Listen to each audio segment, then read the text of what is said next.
Et vous faites souvent référence d'ailleurs aux scientifiques. Oui, parce que ils cherchent. Ils cherchent et ils font pareil. Ils ont un œil sur un télescope ou sur un microscope ou sur des dessins et ils cherchent. Après, c'est quand ils trouvent, ils retombent dans la langue. Il y en a beaucoup moins. Il y en a moins qui ne retombent pas dans la langue et qui ne sont pas connus tout de suite ou qui ont des problèmes et comme ça, ou qui deviennent fous. Et comme s'il y avait, je dirais pas une nostalgie, mais un plaisir de votre part à avoir été à cet endroit-là, c'est-à-dire avoir dans une démarche qui est peut-être plus scientifique, hein. Comme s'il y avait une nostalgie que ce soit. Mais les deux. Je m'intéresse à Nietzsche aussi bien qu'à Lubitsch, comme ça. Je suis content d'avoir trouvé le cinéma, qui est une espèce d'antibiotique, si on peut dire. Mais, contre quoi? Contre...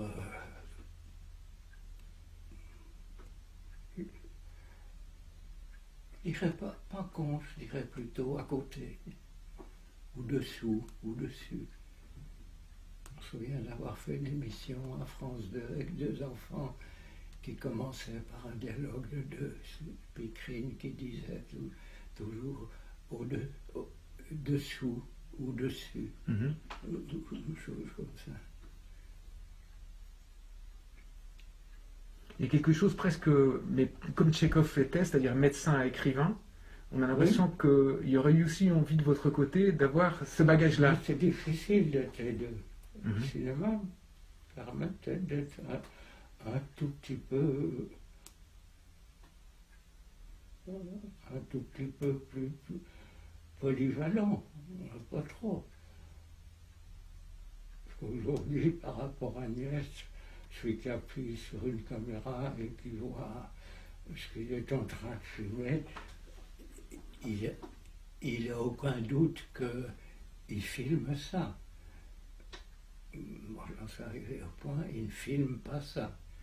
Et ça, les peintres savaient que, enfin, les peintres qu'on connaît, mais même des plus gentils peintres du village ou comme ça, comme celui que j'avais inventé, qui s'appelait comment est-ce qu'il s'appelait? J'ai oublié, c'est qui peignait. Dans Liberté et Patrie? Oui, dans Liberté et Patrie. J'ai oublié.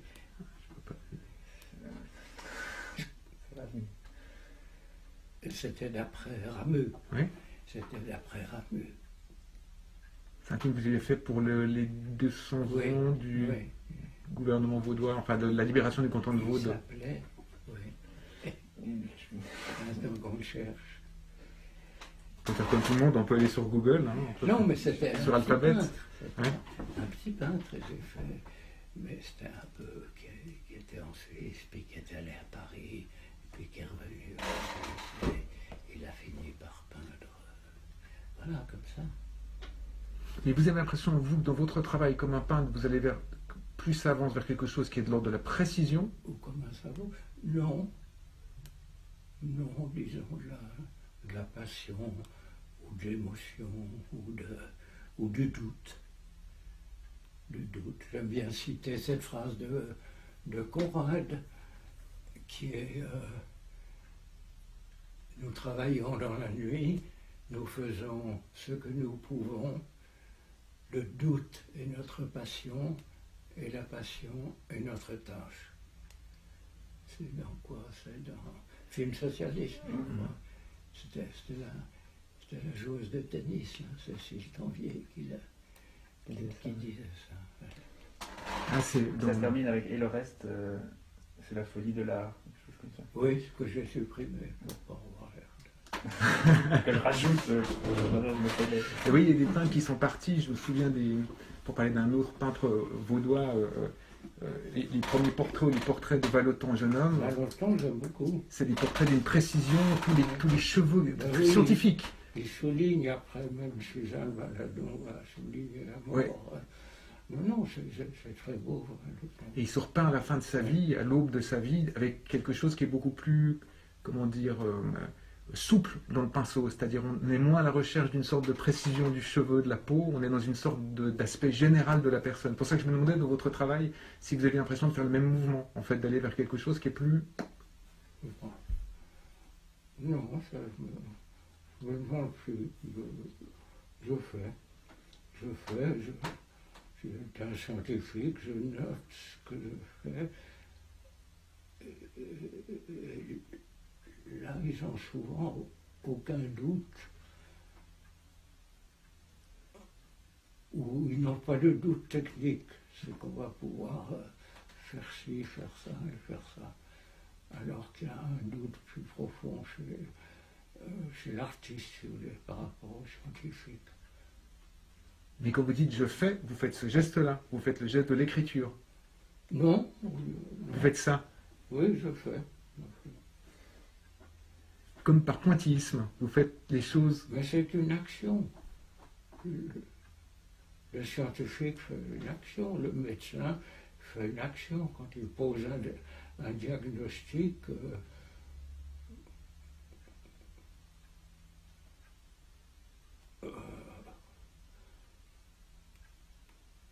oui, c'est difficile.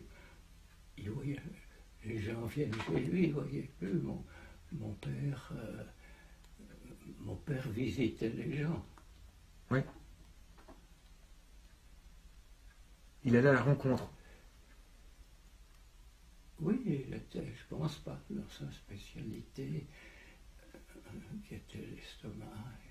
Il a inventé, du reste, à l'époque, une espèce de petite caméra qui pouvait aller dans l'estomac. C'était en 35 ou tout ça. Aujourd'hui, c'est plus difficile. Les pires, c'est les juristes. Les juristes qui n'ont que des lettres de l'alphabet, qui manipulent dans tous les sens. Alors quand c'est pour une cause, on félicite l'avocat, on est bien content qu'il nous les livre, mais sinon c'est... Mais l'avocat s'appuie lui-même sur de la rhétorique. Votre dernier film était moins lié à un travail, disons... À ce propos, j'aime beaucoup, moi, pas les romans, mais les livres un peu d'enquête, que ce soit policière, politique ou comme ça. Quand je sens et que je me suive qu'il y a un vrai travail d'enquête qui peut durer 5, 6 ans, soit pour innocenter quelqu'un, soit pour accuser quelqu'un d'autre d'une malversation, ça j'aime beaucoup. Il n'y en a pas des masses. Il y en a beaucoup de publiés, mais il n'y en a pas des masses. Les romans noirs ont toujours ce côté documentaire. Certains. Connaître la vie des criminels, Certains, des policiers. Les premiers romans de Manchette. Oui. Mais qui étaient... Il se prenait pour un critique de cinéma aussi. Et les films d'après les romans de Manchette ont été faits par José Giovanni, même pas par Melville. Les Goodies aussi. Goodies, il y avait un plaisir. Aussi. La description Goodies, très précise du mot. Tout à fait. Presque une enquête, on a l'impression de lire des romans réalistes. Oui, c'est un point commun qu'on avait avec Truffaut. Le disputé, c'était David Goodies. Lui, il a fait tirer sur le pianiste, Oui. Puis après, ça... Mais cette précision, en fait, quand vous dites, par rapport justement je disais votre dernier film, ou vos derniers films, il y a l'implication en fait de la mise en scène avec les acteurs, d'aller à la rencontre d'acteurs, et il s'est fait plus discrète. Oui, complètement. Mais est-ce que vous aviez l'impression, est-ce que c'est quelque chose qui vous manque d'abord? Non. Pour le film avec Roxy, je dis avec Roxy parce que les autres acteurs, je ne sais pas qui c'est, et qu'ils auraient pu être presque n'importe qui. Ouais. Au début, j'avais essayé de choisir, puis après, j'ai dit, on prend celui-là, il a l'air honnête, et puis voilà. Ce qui était vrai, mais c'était Roxy, le principal. Non, parce qu'on ne peut pas, les acteurs, ils sont aujourd'hui dans quelque chose de tout à fait faux entre la même s'ils sont humbles, ils sont dans la mégalomanie du personnage. Ou comme ça, ils pensent qu'ils peuvent jouer un autre personnage que eux. Et c'est pas évident que leur jeu est un autre, comme Rimbaud le disait. Non. Mais ça, très tôt, j'ai senti. Mais il y avait des figurants que j'aime bien parce qu'ils étaient, pour eux-mêmes, ils étaient vedettes à ce moment-là. Donc, il y avait une innocence chez eux qu'il n'y a plus chez la star. En même temps, quelqu'un Alors qu'à Hollywood, il y a eu un moment, jusqu'au milieu du parlant, où la star était encore honnête, mais parce qu'ils étaient tenus très, très, très fort par les producteurs.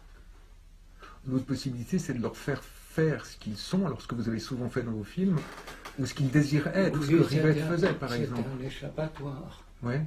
Mais il faut qu'il en soit capable et qu'il ne fasse pas d'autre chose à côté. Et Roxy, vous étiez sûr qu'il faisait ce qu'il voulait ou qu'il faisait quand même quelque chose pour la caméra? Pour Non, son mais maître? Non. Non? Il faisait ce qu'il voulait et je lui faisais faire des choses dont il a l'habitude, que ce soit manger un bout de cervelas à tel endroit, ben, il y allait.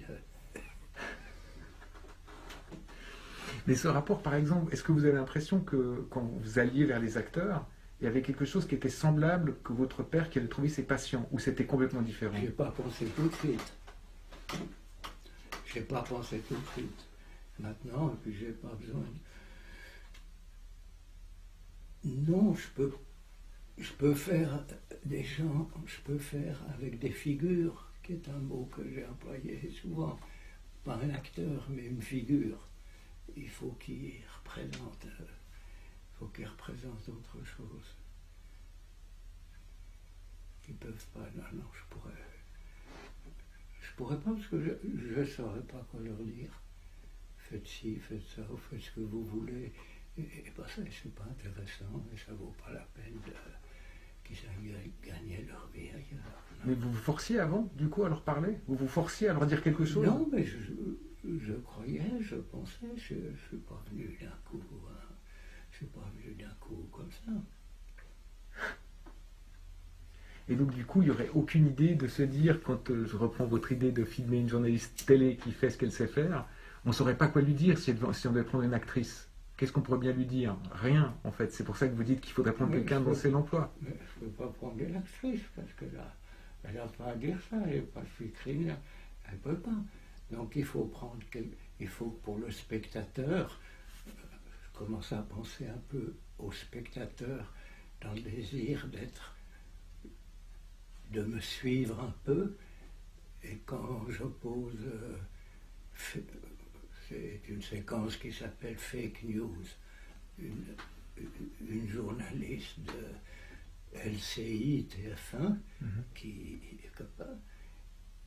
Et puis après, la même chez elle, qui écoute quelque chose que lui dit son amant, ou sa mère, ou sa petite fille. C'est tout. C'est tout, quoi. Et pourquoi ça Au s'appellerait... spectateur à voir s'il sent une différence. L'un qui s'appelle Virus des infos et l'autre simplement, puisque c'est un titre d'un de mes films, Vivre sa vie. Et pourquoi ça s'appelle Fake News, cette séquence? Ben parce que c'est du domaine public aujourd'hui.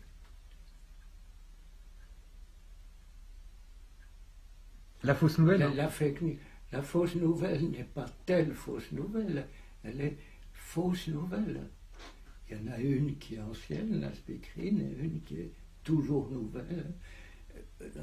Tout ça, c'est... On ne peut pas synthétiser d'un mot ou d'une phrase. Ça, la langue ne le permet pas. C'est-à-dire de pouvoir... Ou le permet trop. Peut-être de pouvoir dire ce qui est faux et ce qui est juste.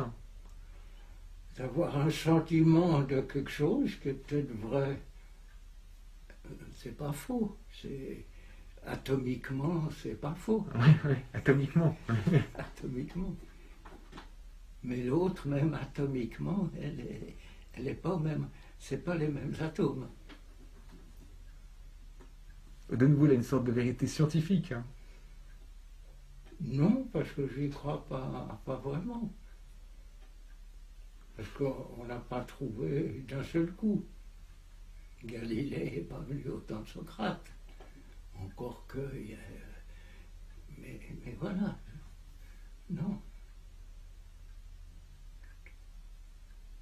Et du coup, la discussion, par exemple, là, tous les soirs, on a le droit d'avoir des discours. C'est très difficile de discuter avec un bon scientifique Oui, de la langue, de leur approche. C'est très difficile. et sur C'est très difficile de discuter sincèrement avec ses manques et avec ses manques aussi. Comme ça. C'est très difficile. Ou ça ne l'intéresse pas. Aujourd'hui, on ne peut pas. J'ai peu de souvenirs, bien que j'ai fait en tout 3 ou 4 ans l'hôpital, peut-être moins. J'ai très peu de souvenirs de médecins avec lesquels j'ai pu discuter de mon cas.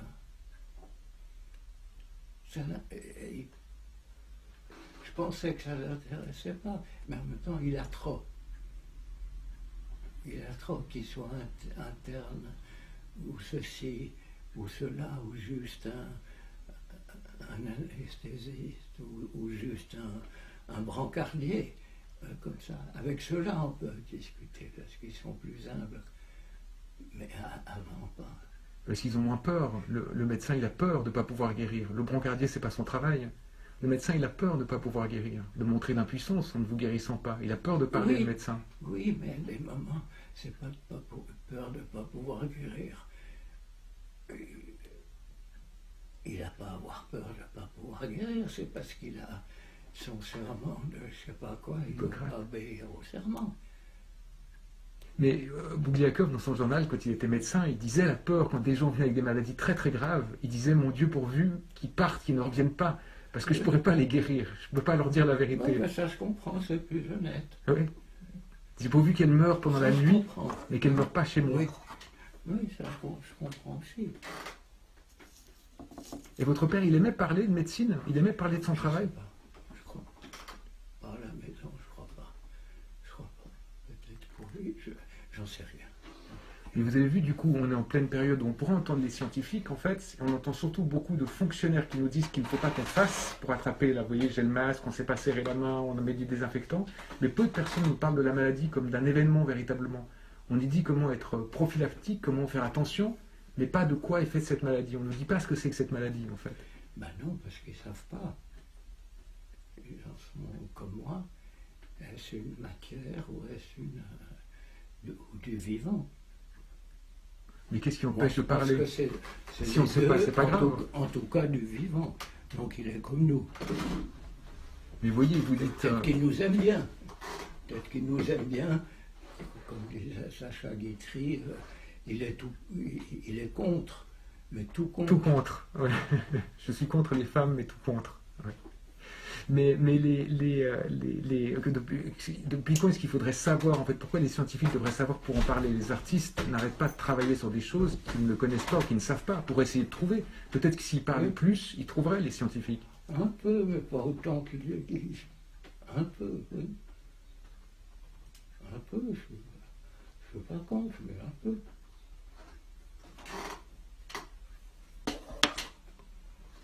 Quand on a trouvé la pénicilline, juste après la guerre, il a fallu la guerre pour trouver la pénicilline. Donc, si on dit ça à un médecin classique ou comme ça, ils disent, ouais, vous plaisantez. C'est Godard, il plaisante. Et voilà. Mais vous voyez, je vais me risquer un parallèle. C'est comme la mémoire, je disais à un médecin, un jumellier qui m'a à un moment sauvé la vie. Anne-Marie n'y croyait pas. Et moi, je n'avais pas très envie, mais Anne-Marie avait envie, c'est elle qui a décidé, j'en étais content. Et Et je disais qu'avec l'âge, je perdais la mémoire des mots, ce qui n'a rien d'extraordinaire, mais je perdais la mémoire de l'instant. Mais une mémoire plus profonde d'avant, celle-là je l'avais, mais plus profonde. Et par exemple, quand je vais à la COP, acheter quelque chose, je vois ce que je vais acheter. Je ne fais pas de liste, mais je vois le parcours que je vais avoir. Qui est lui pensait que c'était une plaisanterie de moi, que je ne savais pas les mots poire, pomme, fromage. Non, je voyais. Ou s'il y avait un mot, il venait après. Et le reste, quand j'arrivais à la COP et que j'avais le mot, je ne me souvenais plus. Et vous voyez le parcours que vous devez faire, le Je cheminement. le parcours, et si je vois la poire, je dis ah, oui, c'est ça, voilà. Mais pas plus.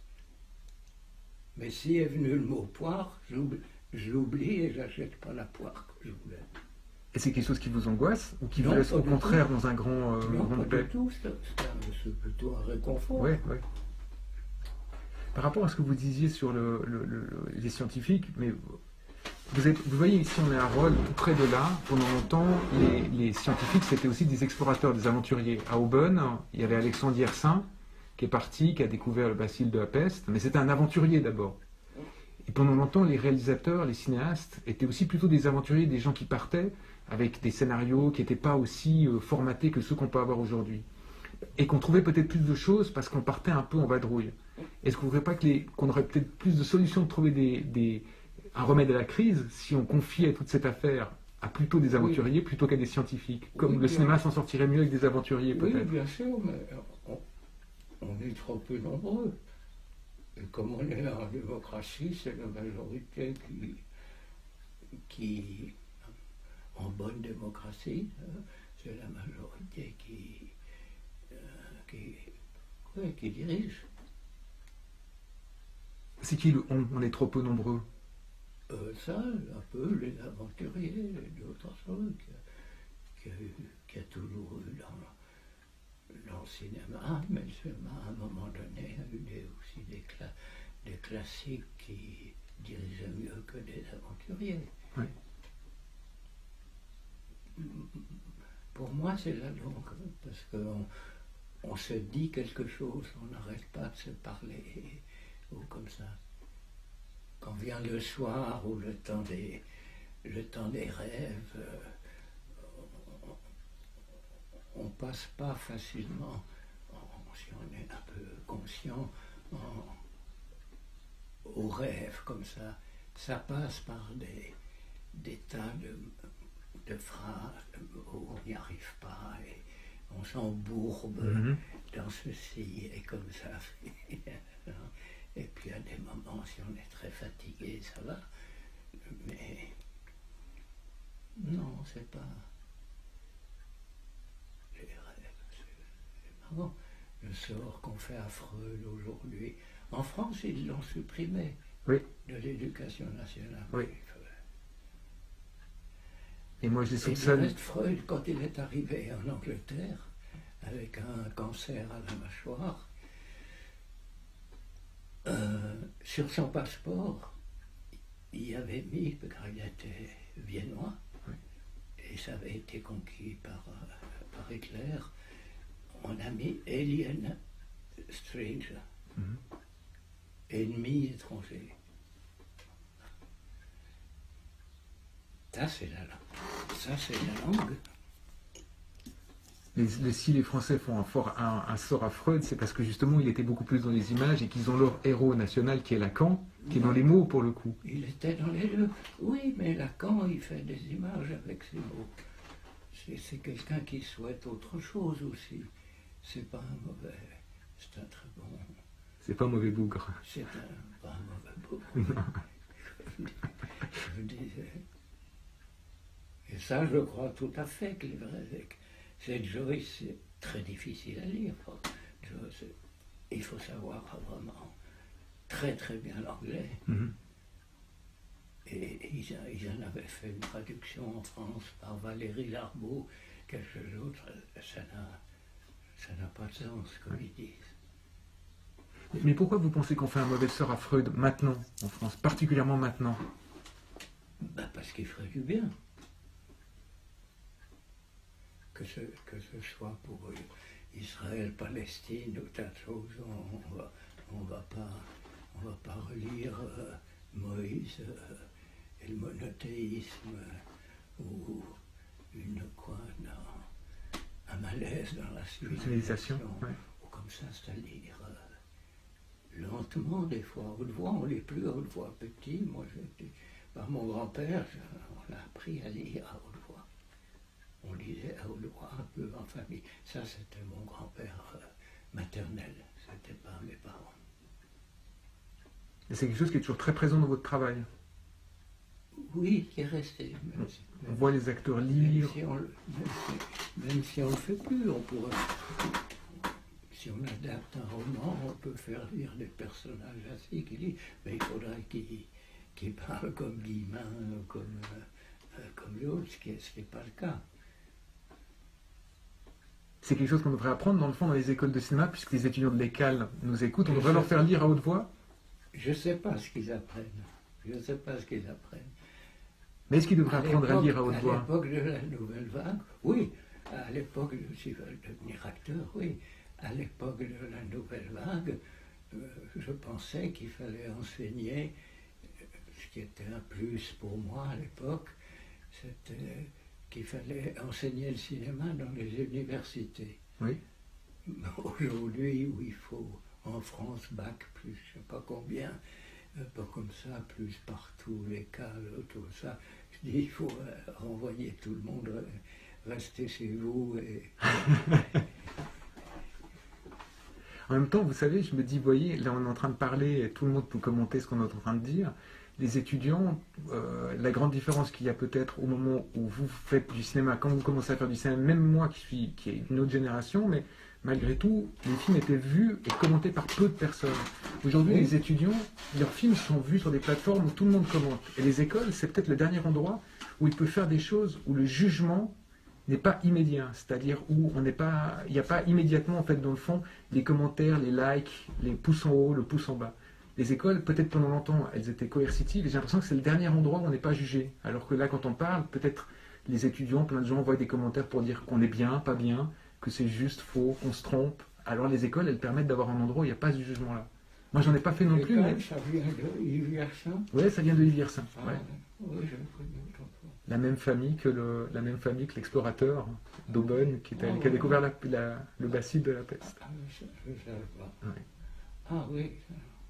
Donc c'est peut-être le dernier endroit où on peut avoir le droit de faire des films qui sont vus, qui ne sont pas jugés par tout le monde, qui partent pas directement en inquisition. Peut-être. Et pourquoi vous pensiez que ça devait être à Lille? Est-ce que Francis Rosser a été dans une école? Non. Oui, mais pour moi, Francis, qui est très très malade. Oui. Très très malade. Ouais. En ce moment. Je l'ai vu encore pas il n'y a pas longtemps. Ouais. Ouais, mais j'espère qu'il ne va pas passer, mais il a plus beaucoup de... Mais pour moi, je ne prenais pas contre vous, Fabrice non plus. C'est le seul cinéaste suisse qui n'a jamais quitté la Suisse, qui s'est intéressé au monde un peu, mais c'est le seul cinéaste suisse entre qui a les pieds dans l'eau ou le pied dans les montagnes, et comme ça, les autres, ils sont suisses comme ils sont, puisqu'ils sont dans ce pays-là et qu'ils ont un passeport. Francis, s'il n'avait pas de passeport suisse, on pourrait dire c'est un cinéaste suisse. Je suis d'accord avec vous. Même vaudois, vous ne croyez pas vaudois, même vaudois, ouais. Il a un côté Audelaire aussi, oui. des choses comme ça. Je suis d'accord avec vous. Ouais. Il a d'ailleurs un projet sur Audelaire d'ailleurs. Ah oui. Ouais. Et vous avez, quand vous dites c'est le seul, vous n'êtes pas un cinéaste suisse, vous? Non, je suis français. Ouais. Passeport suisse, mais français, vaudois. Il a disparu. disparu, ce fabricant.